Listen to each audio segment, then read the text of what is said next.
बढ़ाया था, तो राष्ट्रीय लोकतांत्रिक पार्टी के हमारे संयोजक हनुमान जी बेनीवाल साहब ने भी चिट्ठी लिखी मुख्यमंत्री जी को, और मैंने भी चिट्ठी लिखी कि जो ये टैक्स बढ़ाया है इसको वापस कम करने से फायदा हो सकता है।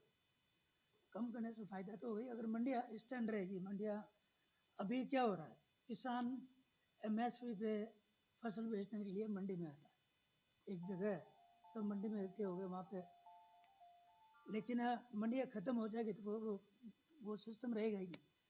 दूसरा, अभी जो आप लोग बात कर रहे हैं ना सरकार की, तो सबसे बड़ी बात बता दूं, आज की तारीख में मैं अभी भी गांव की सभा से आ रहा हूं, किसान सबसे ज़्यादा परेशान है। तो उनके मूंग नहीं बिक रहे हैं, उससे ज़्यादा परेशान है। सरकार ने टोकन दे दिया किसानों को और मूंग बिल्कुल तुलाई नहीं हो रही है। उन्होंने कारण दे दिया कि मूंग है जो खराब है। सरकार जब एक और तो कह रही है मूंग खराब है, उनका कलर सही नहीं है। अगर खराब है तो राष्ट्रीय लोकतांत्रिक पार्टी के हमारे संयोजक हनुमान जी बेनीवाल साहब ने मुख्यमंत्री जी को चिट्ठी लिखी थी, और मैंने भी चिट्ठी लिखी कि सरकार दोहरी नीति नहीं अपनावे, या तो मूंग को खराब घोषित करें और उनसे बीमा कंपनियों से उनको मुआवजा दिलावे, और या फिर सही है तो मूंग की तुलाई करावे ताकि किसानों को राहत मिले। तो सरकार की तो नीयत कहाँ है? आज भी किसान बैठे हो रहे हैं, टोकन लेके घूम रहे हैं। सरकार केंद्र को चिट्ठी लिख रही से MSP से कम मूल्य पर कोई भी सेठ साहूकार फसल लेता हुआ पाया गया उसको 7 साल की सजा हो। जब मूल जो अध्यादेश है इसके अंदर जब तक MSP नहीं जोड़ेंगे, जब तक वो अध्यादेश क्या इफेक्टिव होगा? और गांव के अंदर किसान सब गांव के अंदर कोई भी सेठ साहूकार फसल खरीद रहा है तो वो किसी भी किसान को किसी तरह का कोई बिल नहीं देगा। तो वो जो बनाया है अध्यादेश वो तो वैसे ही इफेक्टिव नहीं होना। जो अपने देश में जैसे ओसी वाले मामले में जो इन्होंने आंदोलन किया था, मुझे बताओ सरकार का एक भी प्रतिनिधिमंडल वहाँ बात करने गया क्या इतने दिनों में भी? कितने दिन किसान रोडों में बैठे रहे? तो किसान से तो अशोक गहलोत का कोई वास्ता कोई ताल्लुका नहीं है। होता तो उसका गृह जिला होता, वो खुद नहीं तो उसका कोई प्रतिनिधि कोई भी मंत्री जाके बात करता, लेकिन किसान से उनका कोई वास्ता नहीं। सरकार दिल्ली में क्या मदद करे वो? विधानसभा के अंदर कोई ज्ञापन देना किसान इसे थोड़ी होता है। एक ये अभी पूरे हिंदुस्तान के अन्नदाता धरती पुत्र 27 दिन से हड़ताल पे बैठे हैं, दिल्ली की सारी सड़कों का घेराव करके। राष्ट्रीय लोकतांत्रिक पार्टी किसानों के पक्ष में, और जो केंद्र सरकार ने 3 कानून निकाले हैं उन किसान विरोधी कानूनों के विरोध में और किसानों के पक्ष में पहले भी हमारे राष्ट्रीय लोकतांत्रिक पार्टी के राष्ट्रीय संयोजक हनुमान जी बेनीवाल साहब के नेतृत्व में 12 तारीख को शाहजहाँपुरा सीमा तक जाके अल्टीमेटम दे के आए थे, और उस वक्त सरकार को 7 दिन का समय दिया था। तो इस 7 दिन तक अगर किसानों की नहीं सुनी तो राष्ट्रीय लोकतांत्रिक पार्टी किसानों के समर्थन में बड़ा आंदोलन करेगी। उसी की अनुपालना में 19 तारीख को जयपुर के अंदर प्रदेश के समस्त संगठन के कार्यकर्ताओं को बुलाया गया, उनसे मंथन किया और यह डिसीजन लिया भाई 26 तारीख को पूरे राजस्थान के 2 लाख किसानों के साथ में कूच करेंगे दिल्ली की तरफ और किसानों को पूरा समर्थन देंगे। जो ये तीनों जो कानून बनाए हैं ये पूरे ये किसानों के विरोध में है। एक तो इनको भंडारण की सीमा अनलिमिटेड कर दी, काली बाजारी बढ़ेगी, महंगाई बढ़ेगी और MSP का कहीं भी इस कानूनों के अंदर जिक्र नहीं है। तो कंपनी अपनी मर्जी से कम रेट पर किसानों से खरीदेगी, भंडार करेगी और फिर उनको ज़्यादा मूल्य पर वही चीज़ वापस किसानों को उपलब्ध करवाएगी। तो इससे काला बाजारी बढ़ेगी, महंगाई बढ़ेगी और किसान को इससे कोई फायदा नहीं होगा। दूसरा, जो अभी पूरे हिंदुस्तान के अंदर बेरोजगारी, एक तो शिक्षित बेरोजगार है और दूसरे खेतिहर और जो मजदूर बेरोजगार है, जो खेती पे और दूसरे धंधों के अंदर जो आधारित है, उन लोगों के लिए पूरे हिंदुस्तान के जो मजदूर है, उन मजदूरों का 41% है वो उनको रोजगार इस खेती के आधार पर मिलता है। जब ये कंपनी आ जाएगी तो कंपनी अपना सब संसाधन लेके आएगी, तो जो ग्रामीण क्षेत्र में गरीब किसान मजदूर जो खेती के आस पड़ोस के खेतों में मजदूरी करके अपना जीवन यापन कर रहे हैं, वो 41% मजदूर है जो बेरोजगार होने, तो बेरोजगारी बढ़ेगी। गांव के अंदर किसानों का फायदा होने के निस्बत अराजकता बढ़ेगी, किसान को किसी तरह की कोई सहूलियत नहीं मिलेगी। देश की जीडीपी की बात करते हैं तो देश की जीडीपी के अंदर 16% किसान और खेती का उसमें सहयोग है। वो भी जब कंपनियों के अंडर में ये सारी खेती आ जाएगी, किसान के हाथ में कुछ नहीं रहेगा, तो वो भी 16% का जो सहयोग है वो भी जीरो हो जाना। कुल मिला के किसान के बिल्कुल घोर विरोध के ये तीनों कानून है, काले कानून है।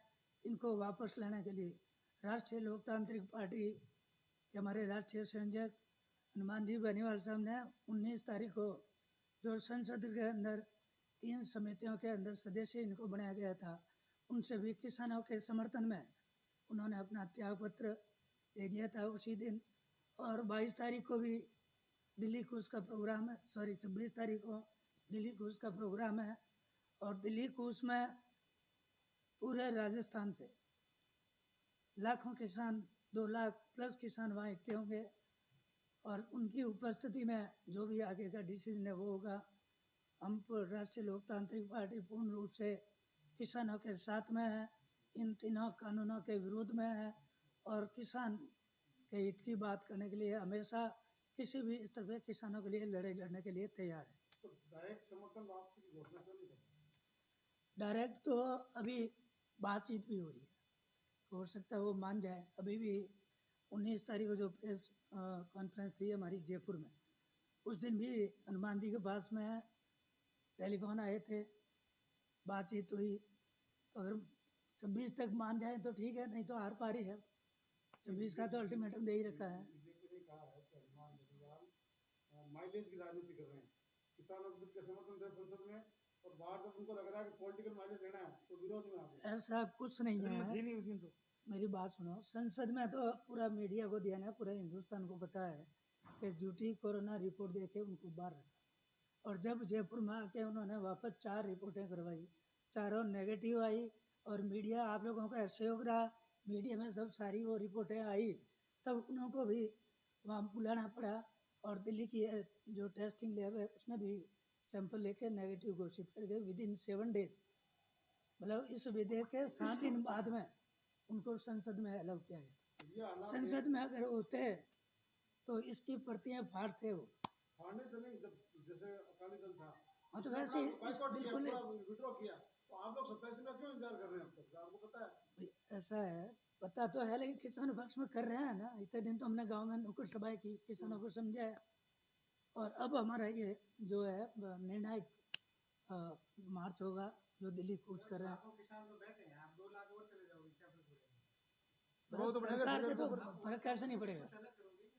ऐसा है, अभी तक ऊपर दिल्ली सरकार को और मीडिया को भी ये है कि राजस्थान के किसान अभी तक शांत है, तो वो जब 2 लाख किसान सीमा पे जाएंगे तो कम से कम ये मैसेज आएगा राजस्थान का किसान भी उन किसानों के साथ में है और राष्ट्रीय लोकतांत्रिक पूरी ताकत के साथ किसानों के समर्थन में इन तीनों बिलों को वापस लेने के लिए उनके समर्थन में हम लोग जाए। भाजपा से अगर समर्थन वापस लेगा, कांग्रेस भी यहाँ पर तैयार है, क्योंकि कांग्रेस भी अपने किसानों को साथ लेकर प्रदर्शन करना चाहिए। कांग्रेस कौन मना कर रहा है? कांग्रेस तो पेपर पे फॉर्मेलिटी करनी चाहती है, रूल कांग्रेस का सब, कांग्रेस को कौन रोक रहा है? कांग्रेस है इतने दिन मीडिया के अंदर है। कांग्रेस का धरातल पे आपने कहीं एजिटेशन देखा हो? कांग्रेस के नाम से कहीं जिले स्तर पे भी अगर किसानों ने कोई ज्ञापन दिया हो तो आप बताइए। सही बात तो कांग्रेस सरकार है, 10 किसान चले जाए ज्ञापन दे दे। वो आज कार्यकर्ता थे, शायद कोई किसान नहीं थे, कांग्रेस के ही कार्यकर्ता थे। सत्तारूढ़ पार्टी है, लाखों की तादाद में किसान सड़कों पे आना चाहिए, जगह जगह धरना देना चाहिए। कांग्रेस अगर किसान की हितैषी होती तो कांग्रेस का जो मुखिया है उसने यहाँ पर विधानसभा चुनाव के अंदर कहा था कि 10 डेज के अंदर पूरा संपूर्ण कर्जा माफ होगा, क्या संपूर्ण कर्जा माफ। ये तो किसान का कर्जा माफ है, कोई मतलब दूसरे को बिरादरी का थोड़ी करो ना, किसान हितैषी हो तो। 833 रुपये जो सब्सिडी मिलती थी उस उन्होंने ज्यादा ज्यादा 833 सब्सिडी की थी, उन्होंने बंद कर दी, बंद होगी। तो बात हुई है ना। कांग्रेस तो किसान की बात ही नहीं करे, कम से कम बात करने की योग्य ही नहीं है। नहीं देंगे तो किस तरह आप मानते हो कि कांग्रेस समर्थन करती है किसानों का? किसानों का अपना आप लोगों के सामने ना जोधपुर वाला जो था ना, किसानों का जो एजिटेशन था उसमें विशेष करके बिजली दर की ही मांगे थी। बिल माफी की और 833 रुपये जो सब्सिडी बीजेपी सरकार में जारी की थी उसको वापस चालू करने की। दिल्ली की तरह बढ़ा दी 10,000 किसान वहाँ बैठे थे। एक किसान की हार्ट अटैक से मृत्यु हो गई, उसके चेकअप के लिए जोधपुर लेके आए थे, भाई एक बार हॉस्पिटल में चेक कर ले। उसके बाद पुलिस वहाँ प्राइवेट हॉस्पिटल से यहाँ मथुरा दास माथुर लेके आ गए और बिल्कुल झूठी रिपोर्ट हाथ से बना के कोरोना पॉजिटिव घोषित करके उस एजिटेशन को खत्म करने की कोशिश। तो किसानों की बात कांग्रेस हो तो कहाँ शोभा लगती है, कहाँ कर रही है? करती तो ये 833 लागू कर देती। अभी भी आज की तारीख में मतलब कांग्रेस सरकार के घोषणा पत्र में 24 घंटे सिंगल फेज सप्लाई ग्रामीण क्षेत्र में देने का वादा है। 6 घंटे किसानों की कृषि फीडर की सप्लाई देने का वादा है। और कांग्रेस ने साथ में ये भी वादा किया था कि हम किसानों को ये 6 घंटा विद्युत सप्लाई है वो दिन में करेंगे और 33 के भी GSS पे पावर के सब स्टेशन ट्रांसफार्मर बढ़ाएंगे। लेकिन आज 2 साल हो गए सरकार को बने हुए हैं, कहीं भी ना ट्रांसफार्मर लगे ना दिन में सप्लाई हुई, आज भी रात में मिल रही है। और सिंगल फेज सप्लाई जो 24 घंटे की बात करते हैं वो 10 से 12 घंटा सिंगल फेज सप्लाई देते हैं गाँव के अंदर।